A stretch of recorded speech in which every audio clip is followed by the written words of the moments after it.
ಕಾಂಗ್ರೆಸ್ ಬಿಜೆಪಿಯ ಜಟಾಪಟಿ ಬಲು ಜೋರಾಗಿ ನಡೀತಾ ಇದೆ. ನೀಟ್ ಎಕ್ಸಾಮ್ ವಿಚಾರಕ್ಕೆ ಸಂಬಂಧಪಟ್ಟಂತೆ ಆದಂತಹ ಹಗರಣದ ವಿಚಾರಕ್ಕೆ ಸಂಬಂಧಪಟ್ಟಂತೆಗೆ ನೋಡಿ, ದೆಹಲಿಯಲ್ಲಿ ಪ್ರತಿಭಟನಾಕಾರರ ಮೇಲೆ ನಡೆದಂತ ಪೊಲೀಸ್ ದೌರ್ಜನ್ಯವನ್ನು ಖಂಡಿಸಿ ಕಾಂಗ್ರೆಸ್ ಕಾರ್ಯಕರ್ತರು ಹಾಗೂ ಪ್ರಧಾನಿ ನರೇಂದ್ರ ಮೋದಿ ಅವರ ನಿವಾಸದ ಹೊರಗೆ ರಾಹುಲ್ ಗಾಂಧಿಯವರು ಧರಣಿ ನಡೆಸಿದ್ದನ್ನು ವಿರೋಧಿಸಿ ಬಿಜೆಪಿ ಕಾರ್ಯಕರ್ತರು ಬುಧವಾರ ದೇಶದ ಹಲವೆಡೆ ಪ್ರತ್ಯೇಕವಾಗಿ ಪ್ರತಿಭಟನೆ ಮಾಡಿದ್ರು. ಬಿಜೆಪಿಯವರು ಯಾಕ್ರಿ ಪ್ರತಿಭಟನೆ ಮಾಡಿದ್ರು? ಅವ್ರಿಗೇನ್ರಿ ಸಮಸ್ಯೆ ಆಗಿತ್ತು ಅಂದ್ರೆ, ನೀವ್ಯಾಕೆ ಪ್ರಧಾನಿ ಮೋದಿ ಅವ್ರ ಮನೆ ಮುಂದೆ ಹೋದ್ರಿ, ಅಲ್ಲಿ ಯಾಕೆ ಪ್ರತಿಭಟನೆ ಮಾಡಿದ್ರಿ, ಪ್ರತಿಭಟನೆ ಮಾಡೋಕ್ಕೆ ಎಷ್ಟೆಲ್ಲ ಜಾಗಗಳಿತ್ತು, ಅಲ್ಲಿಗೆ ಯಾಕೆ ಹೋಗಿ ಪ್ರತಿಭಟನೆ ಮಾಡಬೇಕಾಗಿತ್ತು ಅನ್ನೋದು ಬಿಜೆಪಿಗರ ಸಮಸ್ಯೆ. ವಿದ್ಯಾರ್ಥಿಗಳ ಭವಿಷ್ಯ ಹಾಳಾಗ್ತಾ ಇದೆ, ನೀಟ್ ಎಕ್ಸಾಮಲ್ಲಿ ಅಕ್ರಮ ಆಗಿದೆ, ನೀಟ್ ಎಕ್ಸಾಮ್ ವಿಚಾರಕ್ಕೆ ಸಂಬಂಧಪಟ್ಟಂತೆ ನಾವೇನಾದರೂ ಪ್ರಯತ್ನ ಪಡಬೇಕು, ಈ ವಿದ್ಯಾರ್ಥಿಗಳ ಭವಿಷ್ಯದ ವಿಚಾರ, ಎಕ್ಸಾಮ್ಸ್ಗಳು ಪಾರದರ್ಶಕವಾಗಿ ನಡಿಬೇಕು, ಇದ್ಯಾವುದೂ ಅಲ್ಲ. ನೀವು ಪ್ರತಿಭಟನೆಯನ್ನು ಮೋದಿ ಅವ್ರ ಮನೆ ಮುಂದೆ ಏಂತಿಕ್ ಮಾಡಿದ್ರಿ ಅನ್ನೋದು ಸಮಸ್ಯೆ. ಸೊ ಅದಕ್ಕೆ ಅವರು ಪ್ರತಿಭಟನೆಯನ್ನು ಮಾಡಿದ್ದಾರೆ. ಮಹಾರಾಷ್ಟ್ರ, ಜಮ್ಮು ಮತ್ತು ಕಾಶ್ಮೀರ, ತೆಲಂಗಾಣ, ಕೇರಳ, ಉತ್ತರ ಪ್ರದೇಶ, ಗುಜರಾತ್, ಉತ್ತರಾಖಂಡ ಸೇರಿದಂತೆ ವಿವಿಧ ರಾಜ್ಯಗಳಲ್ಲಿ ಉಭಯ ಪಕ್ಷಗಳು ಪ್ರತಿಭಟನೆಯನ್ನು ನಡೆಸೋದು. ಕಾಂಗ್ರೆಸ್ನ ಮುಖ್ಯ ಕಚೇರಿಗಳತ್ತ ಬಿಜೆಪಿ ಕಾರ್ಯಕರ್ತರು ಹಾಗೂ ಲೋಕಭವನದತ್ತ ಕಾಂಗ್ರೆಸ್ನ ಕಾರ್ಯಕರ್ತರು ಪ್ರತಿಭಟನಾ ರ್ಯಾಲಿ ನಡೆಸಿದ್ರು. ಒಂದು ಪ್ರತಿಭಟನೆ ಅಥವಾ ನೋಡಿ, ನಿಮಗೆ ಒಂದು ಜೆನ್ಯೂನ್ ಆದಂಥ ವಿಚಾರಕ್ಕೆ ನಮಗೊಂದು ಶಾಶ್ವತವಾದಂಥ ಪರಿಹಾರ ಅನ್ನೋದು ಬೇಕಾಗಿರುತ್ತೆ. ಈ ಪಕ್ಷ, ಈ ಸರ್ಕಾರ ಇದನ್ನೆಲ್ಲ ಪಕ್ಕಕ್ಕೆ ಇಟ್ಬಿಡಿ, ಸೈಡಿಗೆ ಇಟ್ಬಿಡಿ. ನಾನು BJPನೂ ಅಲ್ಲ, ನಾನು JDSಸೂ ಅಲ್ಲ, ನಾನು ಕಾಂಗ್ರೆಸ್ಸೂ ಅಲ್ಲ. ಒಂದು ವಿಚಾರವನ್ನು ಅರ್ಥ ಮಾಡ್ಕೊಳ್ಳಿ. ಕೆಲವೊಂದು ವಿಚಾರವನ್ನು ನಾವು ಪ್ರತಿಭಟಿಸಿಯೇ ಕೇಳಬೇಕಾಗತ್ತೆ, ಅಥವಾ ಕೆಲವೊಂದು ವಿಚಾರವನ್ನು ನಾವು ಏರು ಧ್ವನಿಯಲ್ಲೇ ಕೇಳಬೇಕಾಗತ್ತೆ. MH ಚರ್ಮದವರು, ದಪ್ಪು ಚರ್ಮದವರೆಲ್ಲ ಇರ್ತಾರಲ್ಲ, ಅವ್ರಿಗೆ ಅರ್ಥ ಆಗಂಗೆ ಅಥವಾ ಅರ್ಥ ಮಾಡಿಸೋದಕ್ಕೆ ಅಂತ. ಈಗ ನಾವು ಯಾವುದೇ ಪಕ್ಷದಲ್ಲಿ ಇರ್ಬೋದು, ನಮ್ಮ ಮನೆಯಲ್ಲಿರುವಂಥ ಮಕ್ಕಳು ಅಥವಾ ನಮ್ಮ ಮನೆಯ ಅಕ್ಕ, ತಂಗಿ, ಅಣ್ಣ, ತಮ್ಮ ಯಾರಾದ್ರೂ ಎಕ್ಸಾಮ್ಸ್ ಬರೀತಾ ಇರ್ತಾರೆ ಅಂದಾಗ ನಮಗೆ ಗೊತ್ತಿರತ್ತೆ ಅವ್ರಿಗೆ ಎಷ್ಟು ಕಷ್ಟಪಟ್ಟು ಓದಿರ್ತಾರೆ, ಅಥವಾ ಆ ಎಕ್ಸಾಮ್ಸ್ ಎಷ್ಟು ಇಂಪಾರ್ಟೆಂಟ್ ಆಗುತ್ತೆ. ಈ ಎಕ್ಸಾಮ್ಸ್ ಅನ್ನೋದು ಇಂಪಾರ್ಟೆಂಟೇ ಅಲ್ಲ ಅಂತಂದಮೇಲೆ ಮತ್ತೆ ಇನ್ನೇನು ಇಟ್ಟಿದ್ದೀರಾ ಎಕ್ಸಾಮ್ಸು? ಬಿಡಿ, ಓದ್ದರೆಲ್ಲ ಪಾಸು ಅಂತ ಮಾಡಿಬಿಡಿ. ಇಲ್ಲ ತಾನೇ, ಪಾಸ್ ಆಗೋದಕ್ಕೆ ಅಂತ ಒಂದು ಎಕ್ಸಾಮು, ಅದಕ್ಕೆ ಅಂತ ಎಕ್ಸಾಮ್ ಬರಿಬೇಕು. ಫೇಲ್ ಆದವರಿಗೆ ಅವಕಾಶ ಇಲ್ಲ, ಒಂದು ವ್ಯವಸ್ಥೆ ಇದೆ ಅಲ್ವಾ? ಆ ವ್ಯವಸ್ಥೆ ನೆಟ್ಟಿಗೆ ನಡಿಬೇಕು ಅನ್ನೋದಷ್ಟೇ ವಿಚಾರ. ಇದರಲ್ಲಿ ನೀವು ರಾಜಕೀಯ ತಗೊಬಂದು ಬೆರೆಸ್ತೀರಾ ಅಂತ ಅಂದರೆ ನಿಮಗಿಂತ ಅಸಹ್ಯಕರ ಇನ್ಯಾವುದೂ ಇಲ್ಲ ಅಂತ. ಈಗ ಈ ಕಾಕ್ರೋಚ್ ಅವ್ರು ಪ್ರತಿಭಟನೆ ಮಾಡ್ತಾಯಿದ್ರು. ಅವ್ರದ್ದು ರಾಜಕೀಯ ಲಾಭವೋ, ಅವ್ರ ದುರುದ್ದೇಶವೋ, ಅವ್ರ ಮುಖ್ಯ ಉದ್ದೇಶವೋ, ಇನ್ನೊಂದೋ ಮತ್ತೊಂದೋ ಗೊತ್ತಿಲ್ಲ. ಒಂದು ಸಮಸ್ಯೆ ಬಗ್ಗೆ ಧ್ವನಿ ಎತ್ತಿದ್ದಾರೆ ಅಂದಾಗ ಅದಕ್ಕೆ ಪಕ್ಷಾತೀತವಾಗಿ, ಆಮೇಲೆ ಕ್ಷೇತ್ರವಾರು ಈ ಕೆಲವೊಂದಷ್ಟು ಸೆಲೆಬ್ರಿಟಿಗಳು ಕೂಡ ಧ್ವನಿ ಎತ್ತುತ್ತಾ ಇದ್ದಾರೆ. ಹೀರೋಯಿನ್ಸು, ಆಮೇಲೆ ಕೆಲವೊಂದಷ್ಟು ಕ್ರಿಕೆಟಿಗರು, ಅವರು ಇವರೆಲ್ಲ ಧ್ವನಿ ಎತ್ತುತ್ತಾ ಇದ್ದಾರೆ. ಯಾಕೆ ಧ್ವನಿ ಎತ್ತುತ್ತಾರೆ ಅಂತ ಹೇಳಿದ್ರೆ, ಹೌದು, ಇದೊಂದು ನಿಜವಾದಂಥ ವಿಚಾರ. ನಿಮಗೆ BJP ಸರ್ಕಾರ ಇತ್ತು, ಪ್ರಶ್ನೆ ಪತ್ರಿಕೆ ಲೀಕ್ ಆಯಿತು ಅನ್ನೋದು ತಲೆಯಿಂದ ತೆಗೆದುಹಾಕಿ. ವಿಚಾರಗೇನು ಅಂತಂದರೆ, ಅದು ಯಾವುದೇ ಸರ್ಕಾರ ಇರಲಿ, ಅದು ಯಾರೇ ಇರಲಿ, ಏನೇ ಮಾಡಲಿ, ಈ ಪ್ರಶ್ನೆ ಪತ್ರಿಕೆಗಳು ಸೋರಿಕೆ ಆಗೋದು, ಎಕ್ಸಾಮ್ಸ್ಗಳಲ್ಲಿ ಹಗರಣ ಆಗೋದು, ಈ ಥರದ್ದು ಆಗಬಾರ್ದು. ಇದು ಮಕ್ಕಳನ್ನು ಮಾನಸಿಕವಾಗಿ ಕುಗ್ಗಿಸುತ್ತೆ ಅನ್ನೋದು ವಿಚಾರ. ಇದಿಷ್ಟೇ ಸಿಂಪಲ್. ಈ ಸಿಂಪಲ್ ವಿಚಾರವನ್ನು ನೀವು ಇಟ್ಕೊಂಡು ಇದರಲ್ಲಿ ರಾಜಕೀಯ ಬೆರೆಸ್ಕೊಂಡು ಕಾಂಗ್ರೆಸ್ನವ್ರು ಪ್ರತಿಭಟನೆ ಮಾಡ್ತಾ ಇದ್ದಾರಾ, ತಗೊಳ್ಳಿ ನಾವು ಪ್ರತಿಭಟನೆ ಮಾಡ್ತೀವಿ ಅಂತ BJPಯವರು ಪ್ರತಿಭಟನೆ ಮಾಡೋದು. ಏಂತಕ್ಕೆ ಆಯ್ತಪ್ಪ, BJPಯವರು ಏಂತಕ್ಕೆ ಪ್ರತಿಭಟನೆ ಮಾಡ್ತಾರೆ? ನೀವು ಪ್ರಧಾನಿ ಮೋದಿ ಅವ್ರ ಮನೆ ಮುಂದೆ ಏಂತಕ್ಕೆ ಪ್ರತಿಭಟನೆ? ಮಾನ ಮರ್ಯಾದೆ ಅನ್ನೋದು ಒಂದು ಸ್ವಲ್ಪನಾದರೂ ಇರಬೇಕು ರೀ. ಕನಿಷ್ಠ ಪಕ್ಷ ಒಂಚೂರು ಸೌಜನ್ಯ ಅನ್ನೋದಾದರೂ ಇರಬೇಕು. ಹೊಟ್ಟೆಗೆ ಏನು ತಿಂತೀರ ನೀವುಗಳು? ಎಲ್ಲ ವಿಚಾರದಲ್ಲೂ ರಾಜಕಾರಣ ಮಾಡಿ ಮಾಡಿ ಸಾಯ್ತಾ ಬಿದ್ದಿದ್ದೀರಲ್ಲ, ಏನು ಬಂದಿರೋದು ಹೇಳಿ ರೋಗಗಳು ನಿಮಗೆ? ಇವೆಲ್ಲ ಸಮಸ್ಯೆಗಳಲ್ವಾ? ಇದನ್ನೀಗ ಹಳ್ಳ ಹತ್ತಿಸ್ತಾರೆ ನೋಡಿ. ಇವಾಗ ಈ ಪ್ರತಿಭಟನೆಯನ್ನೇ ಹಳ್ಳ ಹಚ್ಚಿ ಬಿಸಾಕ್ತಾರೆ. ಏನು ಮಾಡ್ತಾರೆ ಹೇಳಿ? ಈಗ ಯಾರೋ ಒಬ್ಬ ನೋಡ್ತಾ ಇದ್ದೆ ನಾನು ಸೋಷಿಯಲ್ ಮೀಡಿಯಾದಲ್ಲಿ, ಯಾರೋ ಒಬ್ಬರು ಟೀಚರೋ ಲೆಕ್ಚರರೋ ಯಾರೋ ಕಣ್ಣೀರು ಹಾಕಿದ್ದಾರೆ. ಅಯ್ಯೋ, ಮಕ್ಕಳು ಭವಿಷ್ಯ ಹಾಳಾಗೋಯ್ತು ಅಂತ. ಇದು ಒಂದು ವಿಚಾರ. ಟೀಚರಿಗೆ ಎಷ್ಟು ಬೇಜಾರು. ತಗೋ, ಆಕೆಯದು ಇಡೀ ಜಾತಕ ಜಾಲಾಡ್ಬಿಟ್ಟಿದ್ದಾರೆ. ಫೇಸ್ಬುಕ್ಕು, ಇನ್ಸ್ಟಾಗ್ರಾಮು, ಪ್ರಕಾಶ್ ರಾಜ್ ಜೊತೆಗೆ ನಿಂತ್ಕೊಂಡಿರೋ ಫೋಟೋ, ಸಿದ್ದರಾಮಯ್ಯನವ್ರ ಜೊತೆಗೆ ನಿಂತ್ಕೊಂಡಿರೋ ಫೋಟೋ. ಇದಕ್ಕೆ ಇವ್ರಿಗೆ ಬೇಜಾರಾಯಿತು, ನಿಮಗೆ ಕರ್ನಾಟಕದಲ್ಲಿ ರಾಸಾಯನಿಕ ಶಾಸ್ತ್ರ ಎಕ್ಸಾಮ್ಸು ಪ್ರಶ್ನೆ ಪತ್ರಿಕೆ 2 ಬಾರಿ ಲೀಕ್ ಆಯಿತು, ನೀವು ಎಲ್ಲಿಗೆ ಹೋದ್ರಿ? ಇನ್ನೊಬ್ಬರು ಯಾರೋ ಸೆಲೆಬ್ರಿಟಿ, ಪಾಪ ನಟಿ ಯಾರೋ ಪ್ರತಿಭಟನೆಗೆ ಬಂದಿದ್ದಾರೆ, ಅವರಿಗೆ ನೀನು ಫಸ್ಟ್ ನೆಟ್ಟಿಗೆ ಬಟ್ಟೆ ಹಾಕೊಂಡು ಬರೋದು ಕಲ್ತ್ಕೋ. ಏನಕ್ಕೆ ಬೇಕು? ಏನಕ್ಕೆ ಬೇಕು? ನೀವು ಎಲ್ಲಿವರೆಗೂ ನಾನು BJP ಅವರಿಂದ ಹಗರಣ ಆಗಿದೆ, ನಾನು ಇದಕ್ಕೆ ಸಪೋರ್ಟಿವ್ ಆಗಿ ನಿಂತ್ಕೊಳ್ಬೇಕು, ಇದು ಹಗರಣ ಅಲ್ಲ ಅಂತ ವಾದಿಸ್ಬೇಕು ಅಂತ ಅಂತಿರೋ ಅಲ್ಲಿವರೆಗೂ ಈ ದೇಶ ಬರ್ದಿಟ್ಕೊಳ್ಳಿ ಉದ್ಧಾರ ಆಗಲ್ಲ. ಉದ್ಧಾರ ಖಂಡಿತ ಆಗಲ್ಲ. ಈ ಮನಸ್ಥಿತಿನ ಹೊರಗಡೆ ಬನ್ನಿ. ಈ ಮನಸ್ಥಿತಿಯಿಂದ ಯಾರೇ ಆಗಿರಲಿ, ಯಾವುದೇ ಪಕ್ಷಗಳಾಗಿರಲಿ, ಏನೇ ಆಗಿರಲಿ, ನಾವು ಯೋಚನೆ ಮಾಡಬೇಕಾಗಿರೋದೇನು, ನಮಗೆ ಒಳ್ಳೇದಾಗಬೇಕು, ನಮ್ಮ ದೇಶಕ್ಕೆ ಒಳ್ಳೇದಾಗಬೇಕು, ನಮ್ಮ ಪ್ರಜೆಗಳಿಗೆ ಒಳ್ಳೇದಾಗಬೇಕು, ಅಭಿವೃದ್ಧಿ ಆಗಬೇಕು. ದೇಶ ಮೊದಲು, ಆಮೇಲೆ ನಿಮಗೆ ಪಕ್ಷಗಳು.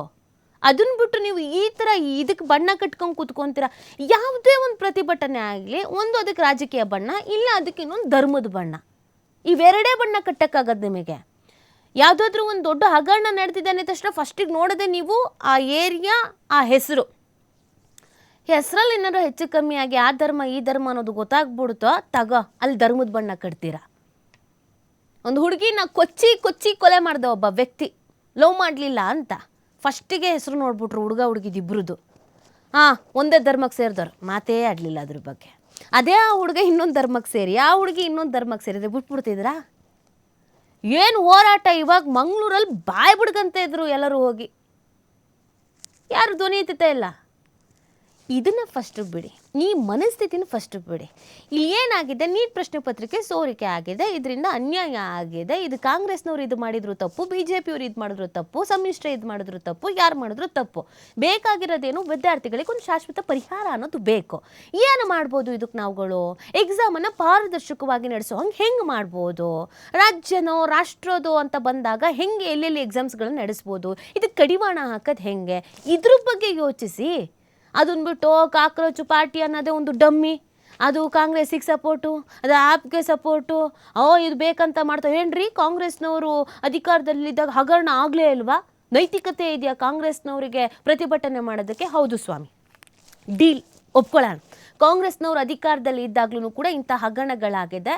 ಇವ್ರಿಗೆ ಮಾನ ಮರ್ಯಾದೆ ಇಲ್ಲ, ಹೋಗಿ ಪ್ರತಿಭಟನೆ ಮಾಡ್ತಾ ಇದ್ದಾರೆ. ಇವರೇನು ಸಾಚಗಳ, ಇವರೇನು ನೆಟ್ಟಿಗಿದಾರ? ಆಯಿತು, ಕಾಂಗ್ರೆಸ್ಸವ್ರು ಬರೋಂಗಿಲ್ಲ. ಸರಿ, JDS ಅವ್ರು ಬರಬೋದಾ? JDS ಅಧಿಕಾರದಲ್ಲಿ ಯಾವುದೂ ಹಗರಣ ಆಗಿಲ್ವಾ? ಬರೋಂಗಿಲ್ಲ. ಇನ್ಯಾವುದೋ ಪಕ್ಷದವ್ರು ಬರ್ಬೋದು, ಆಪೂರ್ ಬರ್ಬೋದಾ? ಅವರೇ ಜೈಲಿಗೆ ಹೋಗಿದ್ರು, ಅವ್ರು ಯಾಕ್ರಿ ಬರಬೇಕು? ಸೊ BJPಯವ್ರು ಹಗರಣ ಮಾಡಿದ್ರು ಅಂತಂದರೆ ಇನ್ಯಾರೂ ಮಾತಾಡಬಾರ್ದು, ಯಾಕಂದರೆ ಯಾರೂ ಸಾಚಗಳಲ್ಲ.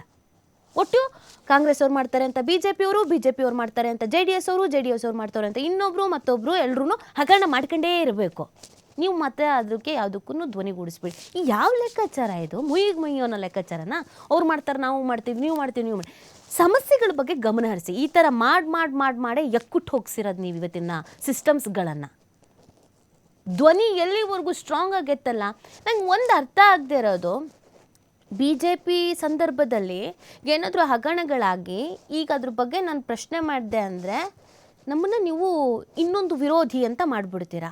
ಇದೇ ಕಾಂಗ್ರೆಸ್ನವ್ರು ಅಧಿಕಾರದಲ್ಲಿದ್ದಾಗ ಏನಾದರೂ ಹಗರಣಗಳಾಗಿ ಅದನ್ನು ಪ್ರಶ್ನೆ ಮಾಡಿದ್ರೆ ಇವ್ರು ಕಾಂಗ್ರೆಸ್ನ ವಿರೋಧಿ ಅಂತ ಪ್ರಶ್ನೆ ಮಾಡಿಬಿಡ್ತೀರಾ. ಈ ಎರಡೂ ಕಡೆ ಮಾತಾಡ್ತಾ ಇರ್ತಾರೆ ಅಂತ ಇಟ್ಕೊಳ್ಳಿ. ಕೆಲವರು ಸಮಾಜದಲ್ಲಿರುವಂಥ ಬುದ್ಧಿವಂತರು, ಕಾಂಗ್ರೆಸ್ ಅವ್ರು ಮಾಡಿದ್ದು ತಪ್ಪು, ಹೋರಾಟ ಮಾಡೋಣ ಬನ್ನಿ, BJPಯವ್ರು ಮಾಡಿದ್ದು ತಪ್ಪು, ಹೋರಾಟ ಮಾಡೋಣ. ಇವ್ರಿಗೆ ಒಂದು ನೈತಿಕತೆಯೇ ಇಲ್ಲ, ಇವ್ರಿಗೊಂದು ಎಥಿಕ್ಸ್ ಇಲ್ಲ, ಇವರೊಂದು ತತ್ವ ಸಿದ್ಧಾಂತಕ್ಕೆ ಒಪ್ಕೊಂಡಿಲ್ಲ. ಈ ಥರದ್ದು ಪ್ರಶ್ನೆಗಳು ಯಾಕೆ ಬೇಕು? ಜ್ವಲಂತ ಸಮಸ್ಯೆಗಳಿಗೇನಿದೆ ಅದ್ರ ಬಗ್ಗೆ ಧ್ವನಿ ಎತ್ತಬೇಕಲ್ಲ. ಈಗ ನೋಡಿ, ಈ ಇಡೀ ಹಗರಣವನ್ನು, ಈ ಇಡೀ ವಿಚಾರವನ್ನು ರಾಜಕೀಯ ಮಾಡಿಬಿಟ್ರು. ಮುಗಿತಾ ಇಲ್ಲಿಗೆ? ಹಳ್ಳ ಹತ್ತೋಯ್ತಾ? ಈಗ ಪಾಪ ಈ ವಿದ್ಯಾರ್ಥಿಗಳು ಅವ್ರ ಪಾಡಿಗೆ ಅವ್ರು ಪ್ರತಿಭಟನೆ ಮಾಡ್ತಾಯಿದ್ರು.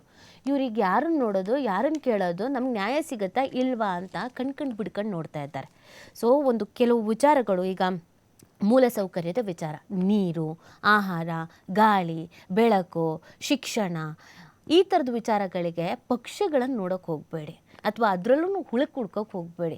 ಫಸ್ಟು ಈ ಮೈಂಡ್ ಸೆಟ್ಟಿಂದ ಆಚೆ ಬನ್ನಿ. ಎಷ್ಟು ಹೇಳಿದ್ರು ಇದು ಅರ್ಥ ಆಗಲ್ಲ ಬಿಡಿ. ಈಗ ನಾಳೆನೇ ಈ ನ್ಯೂಸ್ ಮುಗಿತಿದ್ದಂಗೆ ನನ್ನನ್ನೇ ಟ್ರೋಲ್ ಮಾಡಿಬಿಟ್ಟಿರ್ತಾರೆ, ಇವ್ರು ಯಾರೋ ಒಕ್ತಾರೆ, ಇವ್ರು ಯಾರೋ ಅಂತ. ಎಲ್ಲಿವರೆಗೂ ಇದು ಸರಿ ಹೋಗಲ್ವೋ ಅಲ್ಲಿವರೆಗೂ ಇದು ಉದ್ಧಾರ ಆಗಲ್ಲ. ನೋಡಿ, ಇನ್ನು ಇದಕ್ಕೆ ಸಂಬಂಧಪಟ್ಟಂತೆಗೆ ಆಮೇಲೆ ರಾಜಕೀಯ ಪಕ್ಷಗಳಿರೋದೇ ರಾಜಕೀಯ ಮಾಡೋದಕ್ಕೆ. ಅವ್ರು ಮಾಡ್ತಾ ಇರ್ತಾರೆ. ನಮಗೆ ಗೊತ್ತಿರಬೇಕು, ಕ್ಲಾರಿಟಿ ಇರಬೇಕು, ಯಾವುದು ಸರಿ ಯಾವುದು ತಪ್ಪು, ಹೌದು ಇದು ಕರೆಕ್ಟು, ಇದು ತಪ್ಪು, ಇದೊಂದು ಎಂಥ ದೊಡ್ಡ ವಿಚಾರ, ಇದ್ರ ಬಗ್ಗೆ ಧ್ವನಿ ಎತ್ತಬೇಕು ಅನ್ನೋದು ನಮಗೆ ಕ್ಲಾರಿಟಿ ಇರಬೇಕು. ಆಮೇಲೆ ನಿಮಗೆ ನೋಡಿ, ನಾವೀಗ ಹೇಳ್ತೀವಿ ಅಲ್ಲ, ದೊಡ್ಡ ದೊಡ್ಡ ಚಳುವಳಿಗಳು ನಮ್ಮಲ್ಲಿ ನಡೆದಿದೆ. ದೊಡ್ಡ ದೊಡ್ಡ ಹೋರಾಟಗಳು ನಮ್ಮಲ್ಲಿ ನಡೆದಿದೆ. ಅದಕ್ಕೆ ಡಾಕ್ಟರ್ ರಾಜ್ಕುಮಾರ್ ಅವರು, ಎಂತೆಂಥ ನಾಯಕರುಗಳು, ಸಿನಿಮಾ ಸ್ಟಾರ್ಸ್ಗಳೆಲ್ಲ ಸಪೋರ್ಟಿವ್ ಆಗಿ ಬರ್ತಾಯಿದ್ರು. ನಿಮಗೆ ಸಾಹಿತಿಗಳು ಬರ್ತಾಯಿದ್ರು, ಕುವೆಂಪು ಅವ್ರು ಬರ್ತಾಯಿದ್ರು, ದ ರಾ ಬೇಂದ್ರೆ ಅವ್ರು ಬರ್ತಾಯಿದ್ರು, ಪೂರ್ಣಚಂದ್ರ ತೇಜಸ್ವಿ ಅವ್ರು ಬರ್ತಾಯಿದ್ರು, ಈ ಕಡೆ ಸಿನಿಮಾ ಆ್ಯಕ್ಟ್ರಸ್ಗಳು ಬರ್ತಾಯಿದ್ರು. ಇನ್ನು ಯಾರ್ಯಾರೋ ಧ್ವನಿ ಎತ್ತಿ ಆ ಚಳುವಳಿಗಳು ಒಂದು ಪಾಸಿಟಿವ್ ಆಗಿ, ನಮ್ಮ ಕಾವೇರಿ ಹೋರಾಟ ಆಗಿರ್ಬೋದು, ನಮ್ಮ ಕನ್ನಡ ಭಾಷೆಯ ಹೋರಾಟ ಆಗಿರ್ಬೋದು, ಬಂದು ಆ ಹೋರಾಟವನ್ನು ಯಶಸ್ವಿಗೊಳಿಸಿ ನ್ಯಾಯ ಸಿಗ್ತಾ ಇತ್ತು. ಯಾಕೆ ಹೇಳಿ, ಆವಾಗ ಈ ಸೋಷಿಯಲ್ ಮೀಡಿಯಾ ಇರಲಿಲ್ಲ, ಬಣ್ಣ ಕಟ್ಟೋರು ಇರಲಿಲ್ಲ. ಅದೇ ಕುವೆಂಪು ಅವರು, ಅದೇ ಡಾಕ್ಟರ್ ರಾಜ್ಕುಮಾರ್ ಅವರು ಈಗೇನಾದರೂ ಈ ಥರದ ಹೋರಾಟಗಳಿಗೆ ಧ್ವನಿಗೂಡಿಸಿದ್ರೆ ಅವ್ರಿಗೂ ಲೇಬಲ್ ಅಂಟಿಸ್ಬಿಟ್ಟಿರೋರು. ಇವ್ರು BJP ವಿರೋಧಿ, ಇವ್ರು ಕಾಂಗ್ರೆಸ್ ಪರವಾಗಿ.